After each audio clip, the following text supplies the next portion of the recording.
ఒకరోజు stick man ఒక పెద్ద పర్వతం ముందు నిలబడ్డాడు. అతను పైకి చూస్తూ అనుకుంటాడు, ఒకరోజు నేను ఈ పర్వతం పైకి చేరుతాను. అతను లోతుగా శ్వాస తీసుకుని నెమ్మదిగా పర్వతాన్ని ఎక్కడం ప్రారంభించాడు. అతని ముఖంలో ఉత్సాహం మరియు నమ్మకం కనిపిస్తాయి. అచాత్తుగా అతని కాలు ఒక రాయి మీద జారిపోయింది. అతను కిందకు జారిపడ్డాడు.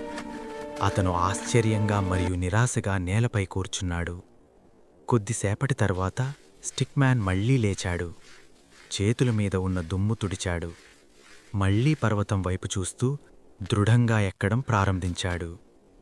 ఈసారి ఎక్కడం చాలా కష్టమైంది. అతను బలంగా రాళ్లను పట్టుకుని పైకి లాక్కుంటున్నాడు. అతని ముఖంలో శ్రమ మరియు పట్టుదల కనిపిస్తున్నాయి. మళ్లీ ఒకసారి అతని సంతులనం కోల్పోయాడు. అతను మరోసారి కింద పడిపోయాడు. ఇప్పుడు అతను అలసటగా మరియు నిరాశగా కనిపిస్తున్నాడు. స్టిక్ మ్యాన్ కొద్దిసేపు నిశ్శబ్దంగా కూర్చున్నాడు. పర్వతాన్ని చూస్తూ లోలోపల అనుకున్నాడు, నేనిది చెయ్యలేనేమో. అచాత్తుగా అతను తన ముష్టిని బిగించాడు. మళ్లీ నిలబడ్డాడు. మెల్లగా తనతోనే చెప్పుకున్నాడు, ఎప్పటికీ వదిలిపెట్టకూడదు.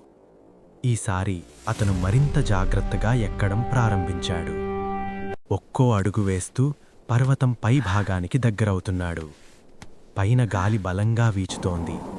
కానీ స్టిక్ మ్యాన్ ఆగలేదు. ధైర్యంగా ముందుకు సాగుతూనే ఉన్నాడు. చివరికి స్టిక్ మ్యాన్ పర్వత శిఖరాన్ని చేరుకున్నాడు. ఆనందంతో తన చేతులను పైకి ఎత్తాడు. అతని ముఖంలో గర్వం మరియు సంతోషం మెరిశాయి. అతను వెనక్కి చూసి తన ప్రయాణాన్ని గుర్తు చేసుకున్నాడు. ఎన్నిసార్లు పడిపోయినా మళ్లీ లేచాడు. అతను చిరునవ్వుతో చెప్పాడు, విజయం అనేక అపజయాల తర్వాతే వస్తుంది.